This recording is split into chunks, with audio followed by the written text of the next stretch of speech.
हे पार्थ, जो व्यक्ति यह जानता है कि आत्मा अविनाशी, अजन्मा, शाश्वत तथा अव्यय है, वह भला किसी को कैसे मार सकता है या मरवा सकता है। तात्पर्य: प्रत्येक वस्तु की समुचित उपयोगिता होती है और जो ज्ञानी होता है वह जानता है कि किसी वस्तु का कहाँ और कैसे प्रयोग किया जाए। इसी प्रकार हिंसा की भी अपनी उपयोगिता है और इसका उपयोग इसे जानने वाले पर निर्भर करता है। यद्यपि हत्या करने वाले व्यक्ति को न्याय संहिता के अनुसार प्राण दंड दिया जाता है, किंतु न्यायाधीश का दोषी नहीं ठहराया जा सकता, क्योंकि वह न्याय संहिता के अनुसार ही दूसरे व्यक्ति पर हिंसा किए जाने का आदेश देता है। मनुष्य के विधि ग्रंथ मनु संहिता में इसका समर्थन किया गया है कि हत्यारे को प्राण दंड देना चाहिए, जिससे उसे अगले जीवन में अपना पाप कर्म भोगना न पड़े।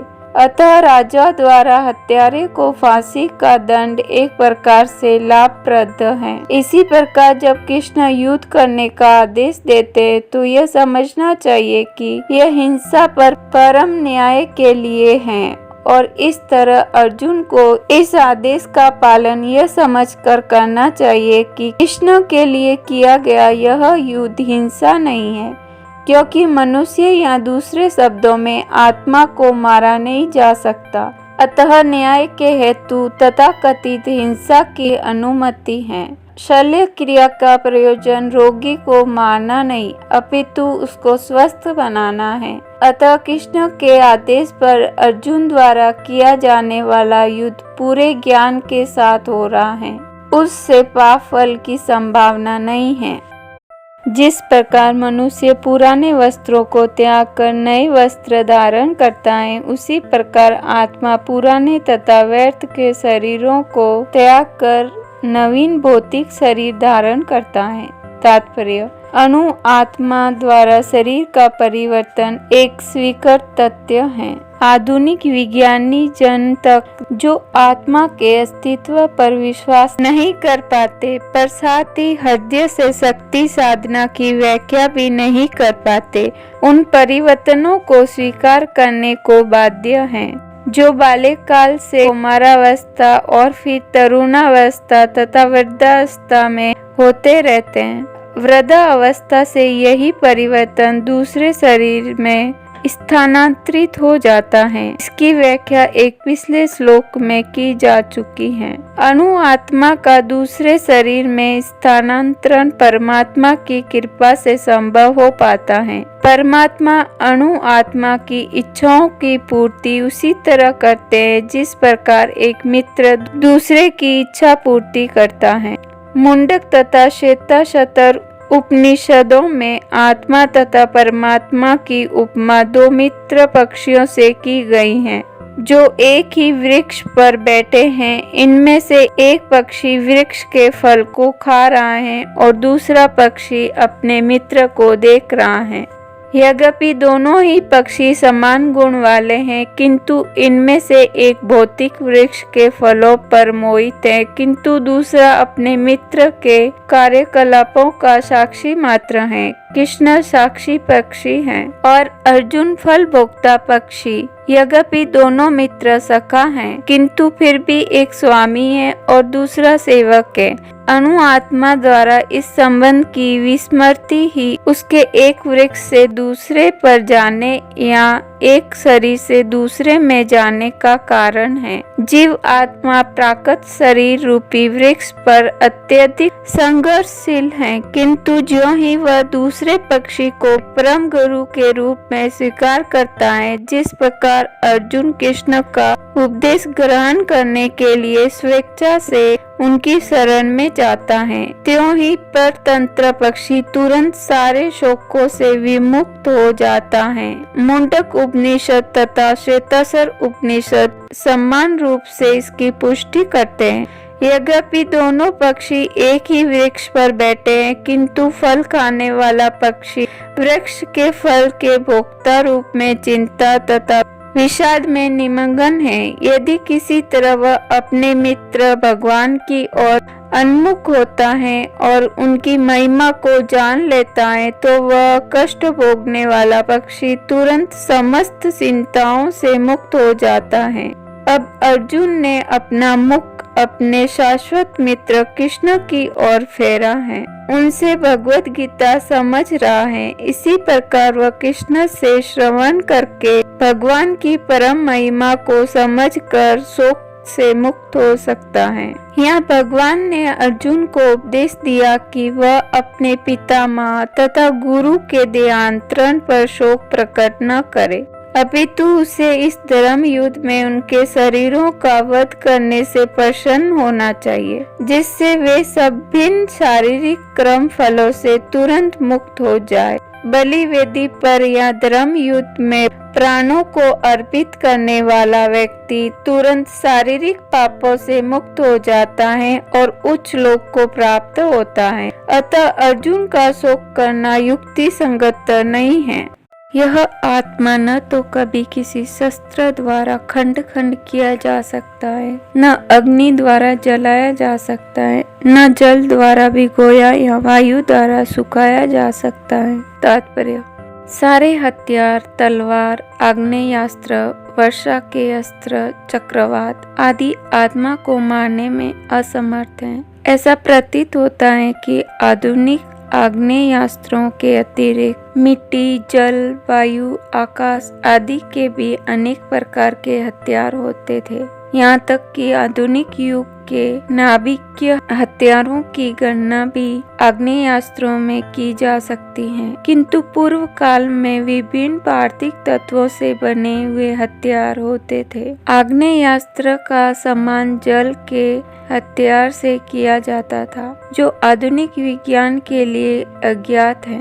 आधुनिक विज्ञान को चक्रवात हथियारों का भी पता नहीं है। जो भी हो, आत्मा को न तो कभी खंड खंड किया जा सकता है, न किन्हीं वैज्ञानिक हथियारों से उसका संहार किया जा सकता है, चाहे उनकी संख्या कितनी ही क्यों न हो। मायावादी इसकी व्याख्या नहीं कर सकते कि जीव जिस प्रकार अपने अज्ञान के कारण उत्पन्न हुआ और तत्पश्चात माया की शक्ति से आवृत हो गया हो, न ही आदि परमात्मा से जीवों को विलग कर पाना संभव था। प्रत्युक्त सारे जीव आत्मा से विलीन हुए अंश हैं। चूंकि वे सनातन अणु आत्मा हैं, अतः माया द्वारा आवृत होने की उनकी प्रवृत्ति स्वाभाविक है और इस तरह वे भगवान की संगति से पृथक हो जाते हैं। जिस प्रकार अग्नि के स्फुलिंग अग्नि से विलग होते ही बुझ जाते हैं, यद्यपि इन दोनों के गुण समान होते हैं। वराह पुराण में जीवों को परमात्मा का भिन्न अंश कहा गया है। भगवत गीता के अनुसार भी वे शाश्वत रूप से ऐसे ही हैं। अतः मोह से मुक्त होकर भी जीव पृथक अस्तित्व रखता है, जैसा कि कृष्ण द्वारा अर्जुन को दिए गए उपदेशों से स्पष्ट है। अर्जुन कृष्ण के उपदेश के कारण मुक्त तो हो गया, किंतु कभी भी कृष्ण से एकाकार नहीं हुआ। यह आत्मा खंडित तथा अघुलनशील है। इसे न तो जलाया जा सकता है, न ही सुखाया जा सकता है। यह शाश्वत, सर्वव्यापी, अविकारी, स्थिर तथा सदैव एक सा रहने वाला है।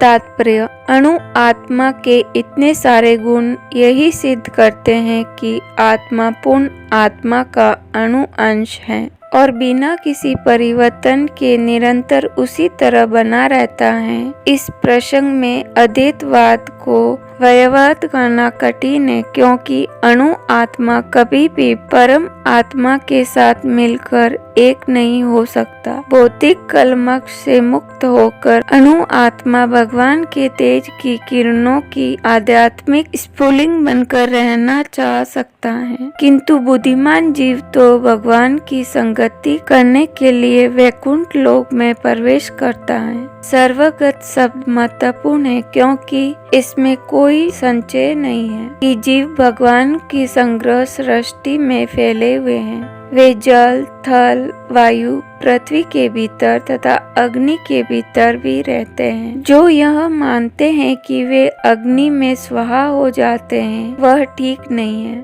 क्योंकि यहाँ कहा गया है कि आत्मा को अग्नि द्वारा जलाया नहीं जा सकता। अतः इसमें संदेह नहीं कि सूर्यलोक में भी उपयुक्त प्राणी निवास करते हैं। यदि सूर्यलोक निर्जन हो तो सर्वगत शब्द निरर्थक हो जाता है। यह आत्मा अव्यक्त, अकल्पनीय तथा अपरिवर्तनीय कहा जाता है। यह जानकर तुम्हें शरीर के लिए शोक नहीं करना चाहिए।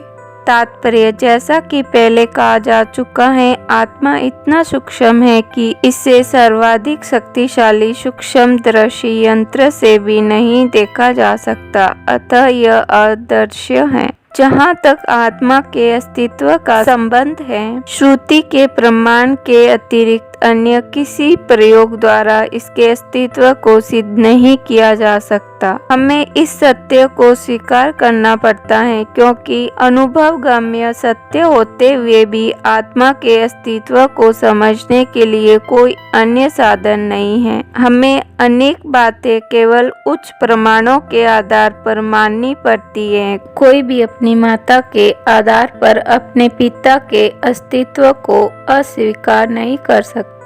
पिता के स्वरूप को जानने का साधन या एकमात्र प्रमाण माता है। इसी प्रकार वेदा अध्ययन के अतिरिक्त आत्मा को समझने का अन्य उपाय नहीं है। दूसरे शब्दों में, आत्मा मानवीय व्यवहारिक ज्ञान द्वारा अकल्पनीय है। आत्मा चेतना है और चेतन है। वेदों के इस कथन को हमें स्वीकार करना होगा। आत्मा में शरीर जैसे परिवर्तन नहीं होते। मूलतः अविकारी रहते हुए आत्मा अनंत परमात्मा की तुलना में अणुरूप है। परमात्मा अनंत है और अणु आत्मा अति सूक्ष्म है। अतः अति सूक्ष्म आत्मा अविकारी होने के कारण अनंत आत्मा भगवान के तुल्य नहीं हो सकता। यही भाव वेदों में भिन्न भिन्न प्रकार से आत्मा के स्थायित्व की पुष्टि करने के लिए दोहराया गया है।